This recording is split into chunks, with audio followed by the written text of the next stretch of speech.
The wizard studies में आप सभी लोगों का एक बार फिर से स्वागत है। समुद्री चोक पॉइंट्स के बारे में आज हम जानेंगे। समुद्री चोक पॉइंट्स क्या होते हैं, जिसे हिंदी में समुद्री अवरोध बिंदु कह सकते हैं। ये अभी हाल में संयुक्त राष्ट्र व्यापार और विकास सम्मेलन द्वारा समुद्री परिवहन 2024 की समीक्षा की गई और इस समीक्षा में समुद्री अवरोध बिंदुओं पर मार्गदर्शन रिपोर्ट जारी की गई। तो आइए हम देखते हैं कि ये समुद्री अवरोध बिंदु या मैरीटाइम चोक पॉइंट्स क्या होते हैं। समुद्री चोक पॉइंट्स जो होते हैं वो एक संकीर्ण रणनीतिक भौगोलिक विशेषताओं वाले क्षेत्र होते हैं, जैसे कि घाटियां या जलडमरू मध्य, जो वैश्विक नौवहन और व्यापार में महत्वपूर्ण भूमिका निभाते हैं। ये दो बड़े क्षेत्रों के बीच एक दूसरे से संबंध स्थापित करते हैं। कहने का मतलब है कि जैसे कि हमारे पड़ोस में इंडोनेशिया वाले क्षेत्र में मलक्का जलडमरू मध्य है, मलक्का जल संधि भी कह सकते हैं। तो मलक्का जल संधि है, वहां से अंतर्राष्ट्रीय व्यापार होते हैं। वहां पे जो आवागमन का मार्ग है वो इस व्यापार में महत्वपूर्ण भूमिका निभाता है और पूरे पूर्वी एशिया से जोड़ने का एक मार्ग बनाता है।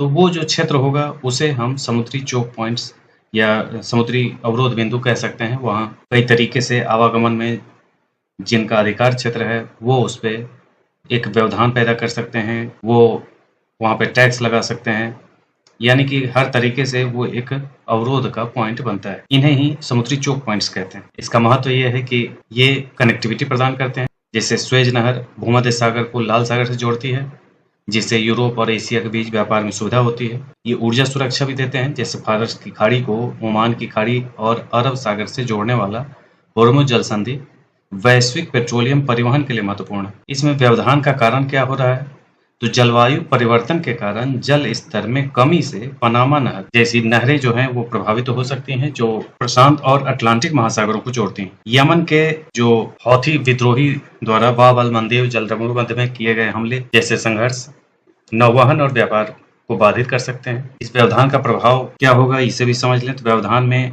आपूर्ति श्रृंखला पर दबाव पड़ेगा, लागत बढ़ सकती है, ऊर्जा आपूर्ति प्रभावित हो सकती है, जैसा कि भारत में हुआ है। केप ऑफ गुड होप जैसे लंबे मार्गों पर जहाजों के मार्ग बदलने से शिपिंग खर्च बढ़ जाता है। इस वजह से ये जो समुद्री चोक पॉइंट्स होते हैं, ये जो मैरीटाइम चोक पॉइंट्स होते हैं, इन पे एक तरीके से निर्भरता बढ़ जाती है।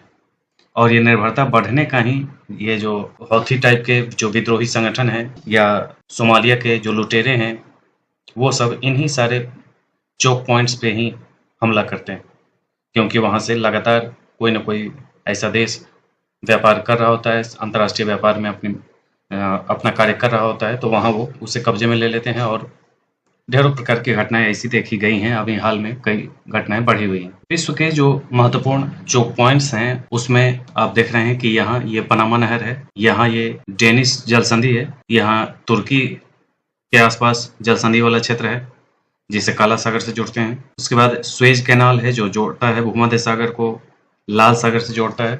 यहाँ बाब अल मंदेब है जो लाल सागर को अरब सागर से जोड़ता है। यहाँ होर्मुज जल संधि है जो फारस की खाड़ी को अरब सागर से जोड़ता है। और यहाँ मलक्का जल संधि है जो दक्षिणी चीन सागर को हिंद महासागर से जोड़ता है। तो होर्मुज जल संधि ईरान और ओमान के बीच, फारस की खाड़ी को ओमान की खाड़ी और अरब सागर से जोड़ता है। जिब्राल्टर जल संधि स्पेन और मोरक्को के बीच है जो भूमध्य सागर को अटलांटिक महासागर से जोड़ता है। मलक्का जल संधि है जो इंडोनेशिया और मलेशिया के बीच हिंद और प्रशांत महासागर के बीच का मुख्य शिपिंग चैनल है। स्वेज नहर भूमध्य सागर को लाल सागर से जोड़ता है और तेल टैंकरों के लिए शॉर्टकट है। बाब अल मंदेब जल संधि जो है वो अरब प्रायद्वीप को यमन और जिबूती के बीच इन दोनों को अलग करता है और लाल सागर को अदन की खाड़ी से जोड़ता है। तुर्की जल संधि जो है वो बास्पोरस और डार्डानेल्स जल संधि है। यहाँ दो जो काला सागर को भूमध्य सागर से जोड़ते हैं। इन दोनों के बीच में बास्पोरस और डार्डानेल्स के बीच में भी एक मरमरा सी है। अगर वर्ल्ड मैप में गौर किए होंगे या पढ़े होंगे तो ये पूरा मार्ग है, दो जल संधियों से गुजरते हुए काला सागर में हम पहुंचते हैं और उन दो जल संधियों के बीच में मरमरा सागर। पनामा नहर अटलांटिक और प्रशांत महासागर को जोड़ती है। डेनिश जल संधि जो है वो डेनमार्क और स्वीडन के बीच है।